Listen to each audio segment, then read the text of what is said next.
সরকার কই? সরকার তো নাকে তেল দিয়ে ঘুমায়। এই সরকারের বিরুদ্ধে আগে আমাদের দাঁড়াতে হবে। পদ্মা ব্রিজ করেছে, এটাই কি তার দোষ? কর্ণফুলী টানেল করেছে, এটাই কি তার দোষ? এই মানুষের উপর কি আমরা আস্থা রাখতে পারি না? আমাদের একমাত্র আস্থা মাননীয় প্রধানমন্ত্রী শেখ হাসিনা।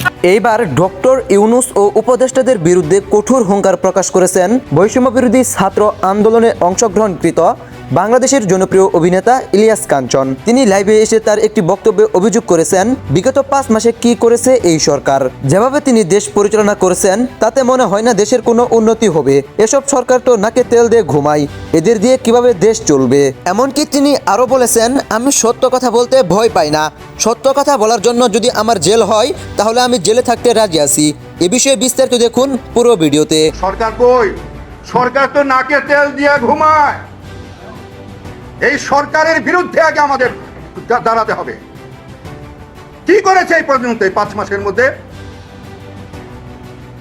বলেন একটা ইনিশিয়েটিভের কথা বলেন যে উনি এই ইনিশিয়েটিভটা নিয়েছেন।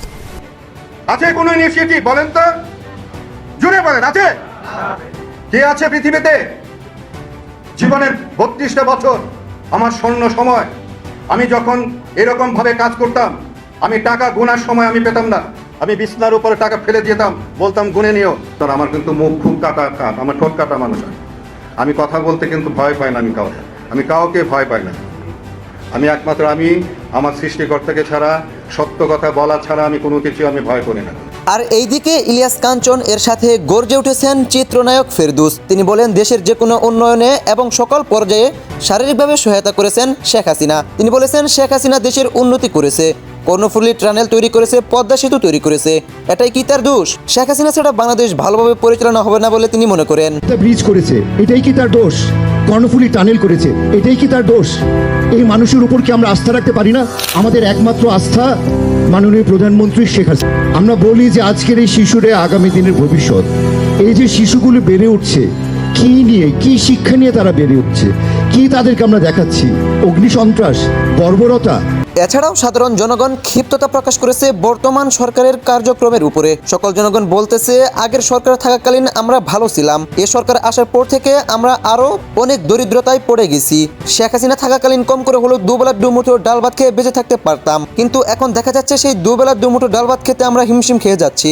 এ সরকার হলো কাল সরকার, এ সরকার হলো জালিম সরকার, এ সরকার হলো মানুষের রক্ত মাখার সরকার।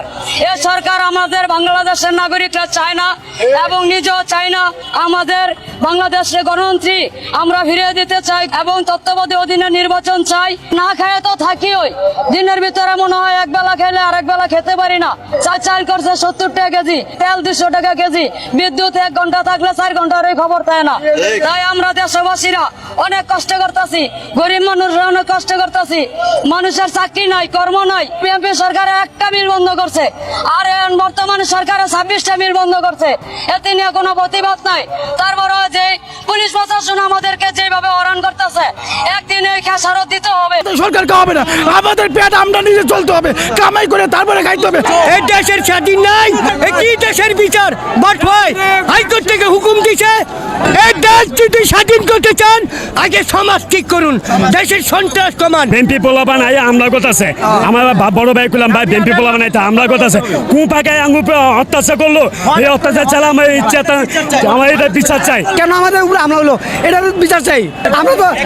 আমরা তো গরিব মানুষ, আমরা তো গরিব মানুষ। আমাদের যদি গাড়ি বন্ধ হয়েছে আমরা কি করে খাবো? আমাদের কর্মস্থল কি? 7 দিন ধরে না খাই। আমার ঘরে বাচ্চা না, আমার ঘরে বাচ্চা অসুস্থ।